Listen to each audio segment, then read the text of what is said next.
Hi guys, I'm Kaustav Biswas from Creator Kaustav Biswas channel. So, as all of you have viewed the Rajgate trip, the Nalanda trip, so we went to see the Sleeping Buddha a day before we leave Bodh Gaya. So, at that time, we were unable to visit that place due to some concurrencies. After that, on the day of our return, we visited Bodh Gaya and saw the Sleeping Buddha. It was majestic. It was truly fabulous and awesome. And the description of it will be provided by my sister. Please stay with us. Stay tuned. Creator Kaustav channel. Namaskar. নমস্কার বন্ধুরা, welcome to my YouTube channel. আমরা যেদিন ফিরে যাব আবার কলকাতার উদ্দেশ্যে, সেই দিন আমরা চলে গেছিলাম স্লিপিং বুদ্ধার মন্দিরটি দেখতে। এটি একটু মনে রাখার বিষয় যে এখানে সমস্ত বুদ্ধের মন্দিরগুলি কিন্তু বিকেল 5টা থেকে 6টার মধ্যে বন্ধ হয়ে যায়।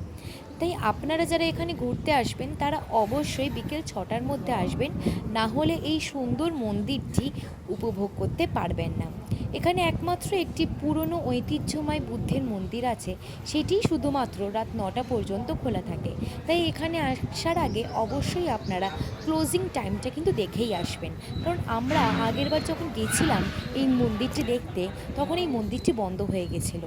তাই আমরা আবার যেদিন আবার কলকাতার উদ্দেশ্যে ফিরে যাব সেদিন আবার আমরা স্লিপিং বুদ্ধার মন্দিরটি দেখতে এসি, এবং এই মন্দিরটির যে অপরূপ সুন্দর যে রূপ, সেই রূপটি দেখে আমরা সকলে মনোমুগ্ধ হয়ে গেছিলাম। তাই আপনারা অবশ্যই একবার আসবেন স্লিপিং বুদ্ধার মন্দিরটি দেখতে এবং জানাবেন কমেন্ট সেকশানে যে কেমন লাগলো আপনাদের এই স্লিপিং বুদ্ধার মন্দিরটি দেখতে। তাই এরকম আরও বিভিন্ন রকমের আমাদের ভিডিও দেখার জন্য অবশ্যই আমার ইউটিউব চ্যানেলটি সাবস্ক্রাইব এবং লাইক করবেন।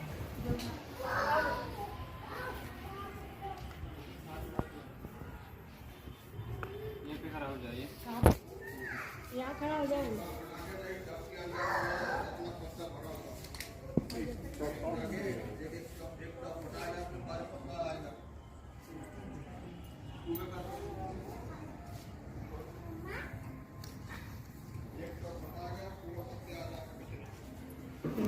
Trekking school Buddha international welfare mission থেকে এই মূর্তি তৈরি করা হয়েছে।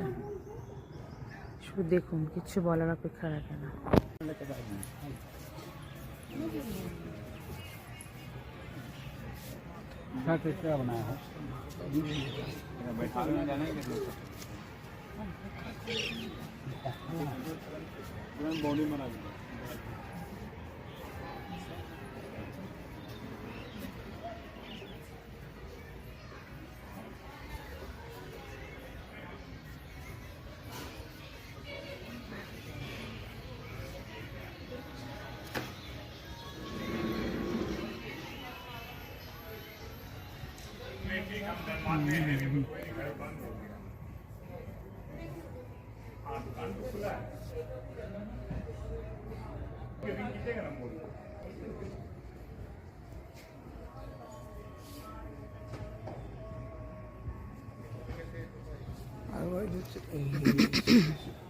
একটুখানি ই করে দেবে,